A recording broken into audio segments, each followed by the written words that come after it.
आपको बताने वाले हैं A to Z 8th पे कमीशन की जानकारी। किस प्रकार से आपका जो फिटमेंट फैक्टर है वो 1.92 से 2.4 तक जा सकता है। आपका जो ऑफिशियल फिटमेंट फैक्टर है वो कम ही बनने वाला है, लेकिन सरकार हाइक लगाने के बाद उसको ज्यादा कैसे पहुंचा सकती है।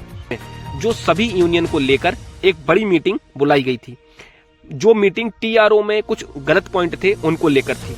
उसके बाद सभी यूनियन ने मिलकर एक प्रधानमंत्री जी को पत्र लिखा जो 8th पे कमीशन में गलतियां थी उनको सुधारने के लिए।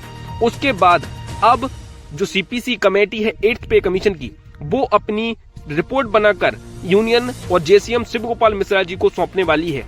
विस्तार से इसकी जानकारी बता देते हैं कि कैसे आपका फिटमेंट फैक्टर है। जो ये सबसे पहले आप देख लीजिए, जो 8th पे कमीशन है उसमें ये आपका जो महंगाई का MSP है वो कैसे बन रहा है। जो इसमें सबसे पहले आपकी MSP की गणना की जाती है।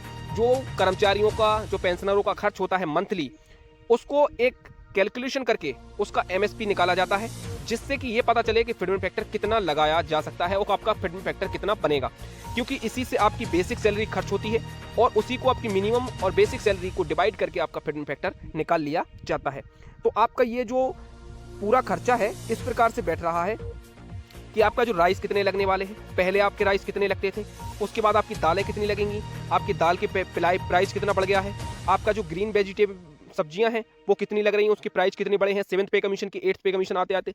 फ्रूट्स में कितना आपका बजट जा रहा है, आपका दूध कितना आप लेते हैं और दूध का रेट कितना बढ़ चुका है अभी, शुगर आप कितनी ले रहे हैं, शुगर की भी प्राइस कितनी हो गई है। ये सब चीज़ें देखने को इसमें आपको सारी जानकारी मिल जाती है। तो ये पूरा कैलकुलेशन इसका रहता है। उसके बाद ये पूरा आप देख लीजिए, जो पूरा आपका बेसिक था, जो 7वें पे कमीशन था, वो टोटल आपका MSP बन रहा था 18,000 रुपए, जिसके अकॉर्डिंग आपका फिटमेंट फैक्टर 2.57 निकाला गया था आपकी बेसिक सैलरी को डिवाइड करके। जो आपकी बेसिक मिनिमम सैलरी थी और आपकी टोटल सैलरी थी उसको डिवाइड करके निकाला गया था, तो 2.57 आपका फिटमेंट फैक्टर बन गया था। उसके बाद अभी जो आपका पूरा टोटल MSP निकल रहा है वो इस प्रकार से बन रहा है। ये देख लीजिए आप, जो इसमें आपका MSP बन रहा है वो 7th पे कमीशन में 18,000 था, अभी आपका 35,800 रुपए बन रहा है, यानी 35,800 रुपए आपका बन रहा है। और आपकी मिनिमम सैलरी जो है 18,000 रुपए जो लेवल 1 के कर्मचारी की है, उसको हम डिवाइड कर देते हैं तो आपका जो फिटमेंट फैक्टर है 1.92 के आसपास बैठ रहा है। जो आपका ऑफिशियल फिटमेंट फैक्टर है वो 1.92 के आसपास ही बैठ रहा है। ये देखिए, ये आपका फिटमेंट फैक्टर 1.98 बन जाएगा यदि सरकार ने इस प्रकार से आपकी MSP 35,800 रुपए काउंट की तो।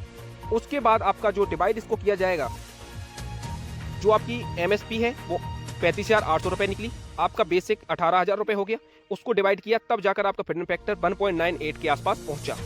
अब आप समझिए जो इसको कैसे जो आपकी पेंशनर हैं उनकी पेंशन में भी वृद्धि देखने को इसमें मिल जाएगी।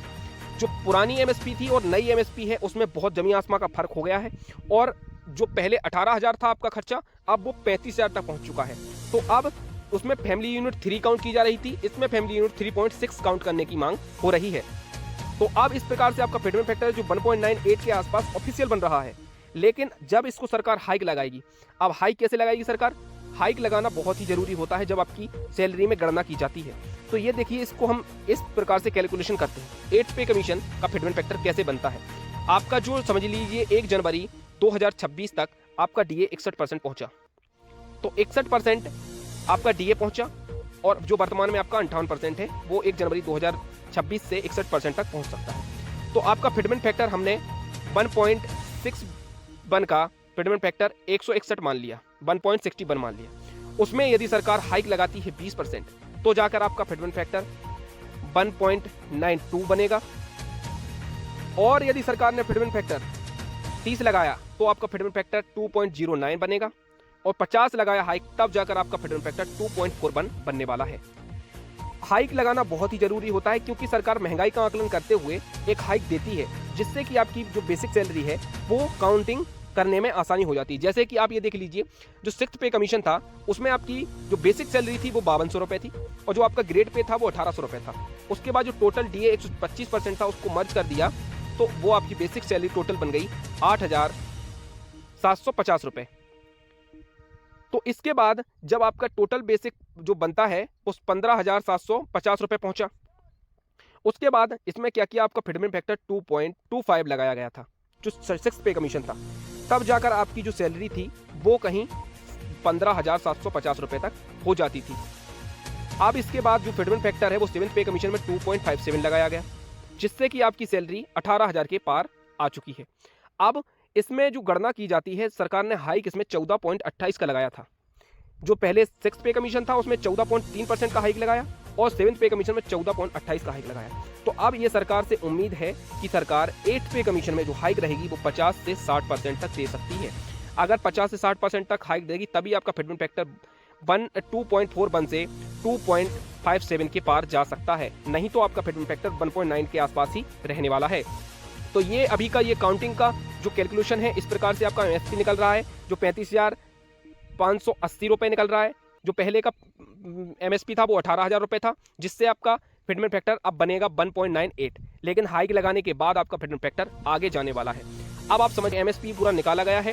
अगर एमएसपी आपका 35,000 काउंट करती है सरकार तो 1.98 आपका फिटमेंट फैक्टर रहता है, जिसमें सरकार हाइक लगाएगी 50% का, तब जाकर आपका जो फिटमेंट फैक्टर बनेगा वो 2.41 बनने वाला है, अगर सरकार इतना हाइक लगाती है तो ये अभी तक की जानकारी हमने आपको बताई है विस्तार से कि सरकार कैसे फिटमेंट फैक्टर की गणना करती है। जो एमएसपी है उसकी गणना करके आपकी बेसिक सैलरी को उसमें डिवाइड करके फिटमेंट फैक्टर निकाला जाता है और पूरा आपका कैलकुलेशन किया जाता है कि आपका मंथली कितना खर्चा है।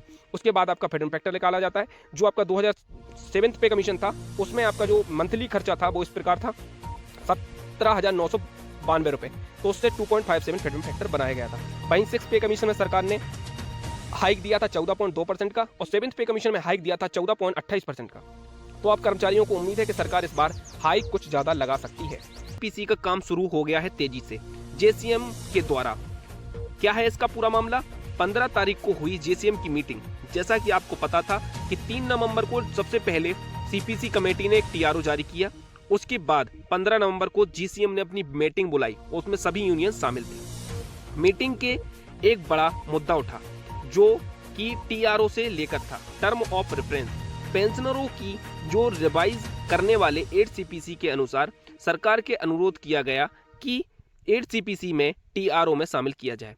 इसमें इनके द्वारा कहा गया था कि जो पेंशनर हैं उनकी पेंशन को रिवाइज करने के लिए जो टीआरओ है और उसमें शामिल किया जाए 8th पे कमीशन में, क्योंकि 7th पे कमीशन था उसमें भी जो गलतियां थी वही अगर शामिल नहीं किया गया 8th पे कमीशन में तो वो गलतियां आपके 8th सीपीसी में भी चली जाएंगी, तो उसको लेकर ये पहले कहा गया था। उसके बाद 15 दिसंबर 2025 तक जो ऑर्गेनाइजेशन है वो अपने जो वैल्यू है इनपुट करें और 8 सीपीसी में के संबंधित जेसीएम को मौजूदा कर्मचारियों के फिटमेंट फैक्टर, पे कमीशन और एमएसीपी जो मिलता है मिनिमम वेज का एक स्ट्रक्चर बनाएं और जो जेसीएम कमेटी है उसको सौंपें। इनके द्वारा कहा गया है, शिव गोपाल मिश्रा जी के द्वारा जो मीटिंग बुलाई गई थी उनके बाद कहा गया जो ऑर्गेनाइजेशन है वो सभी अपने अपने सुझाव हमें दें और एक पत्र बनाकर हमें भेजें, क्योंकि हमने प्रधानमंत्री जी को पत्र लिख दिया है। अब जो सीपीसी कमेटी है वो जेसीएम को अपनी रिपोर्ट सौंपेगी। तो इनके द्वारा यूनियन से भी एक आग्रह किया गया है कि सभी यूनियन मिलकर अपने अपने पॉइंट, अपनी अपनी समस्याएं हमें बताएं, जिससे कि हम सरकार को वो मुद्दे समझा सकें। तो इसके बाद क्या गया, सभी जो एक्सटर्नल कर्मचारियों को पे मैट्रिक्स से अलग फिटमेंट फैक्टर है उस पर पेंशनरों का फिटमेंट फैक्टर भी है जो 2.75 था। तो आप ये देखिए कि जो पे कमीशन आता है आपको जो फिटमेंट फैक्टर 7th पे कमीशन में मिला था 2.57, परंतु ये फिटमेंट फैक्टर सभी के लिए नहीं था, सभी को ये फिटमेंट फैक्टर अलग अलग तरीके से दिया गया था।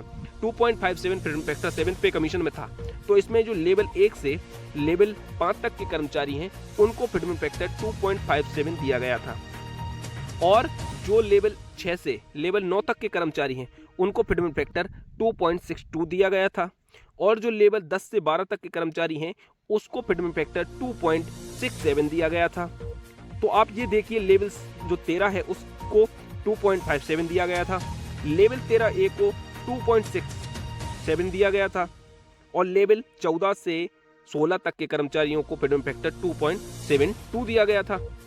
तो आप ये समझिए कि ये क्या हो रहा है कि जो भी लेवल बड़े पर कर्मचारी पहुंच रहे हैं उनको फिटमेंट फैक्टर बढ़ाकर दिया जा रहा है और यही होता आ रहा है कि कर्मचारी लगता है कि फिटमेंट फैक्टर 2.57 पे कमीशन में था तो इससे थोड़ा बढ़कर मिलेगा, परंतु जो बड़े कर्मचारी होते हैं बड़े पद पर उनको फिटमेंट फैक्टर बढ़ाकर दिया जाता है। इनके द्वारा कहा गया 1 जनवरी 2026 से जो भी पेंशनर आएंगे या उसके पहले जो पेंशनर आए हैं उनकी समीक्षा 8 सीपीसी में की जाए और जो 5, 6, 7 जो सीपीसी में पेंशनरों की पेंशन असमानता है उसको पुनारी पेंशन के समान ही खत्म कर दिया जाए, परंतु 8 सीपीसी में ये असमानताएं ना पहुंचे। जो भी गड़बड़ी चल रही है 5, 6, 7 पे कमीशन से वो 8 पे कमीशन में ना चले। इसके द्वारा कहा गया है कि उनकी पेंशनों को रिवाइज करने के लिए जो असमानताएं हैं उनको यहीं पर खत्म कर दिया जाए और इनके ऑर्गेनाइजेशन से कुछ सदस्यों की जो नॉमिनेट हो हैं उनको कहा गया है कि कमेटी के सदस्यों के रूप में चुने जाएंगे। इसका कार्यभार जेसीएम शिव गोपाल मिश्रा जी संभालेंगे। जो जितनी भी कमेटी हैं उनकी एक बड़े बड़े लीडरों की मीटिंग बनेगी और कमेटी बनेगी जिसकी अध्यक्षता शिव गोपाल मिश्रा जी करने वाले हैं, क्योंकि ये यूनियन के अभी वर्तमान में लीडर हैं। तो इनके द्वारा अब ये मांगे सरकार को रखी गई हैं कि 1 जनवरी। तो आप लोग वीडियो में कमेंट जरूर करें कि सरकार कितना हाइक लगाएगी और 2.41 के पास फिटमेंट फैक्टर जा सकता है या फिर सरकार उसको 1.98 के आसपास ही ठहराकर छोड़ देगी। तो आप वीडियो को पूरा देखा, आपका बहुत बहुत धन्यवाद और वीडियो पर ऐसे ही बने रहें, लाइक करें, शेयर करें और कमेंट और सब्सक्राइब करना ना भूलें।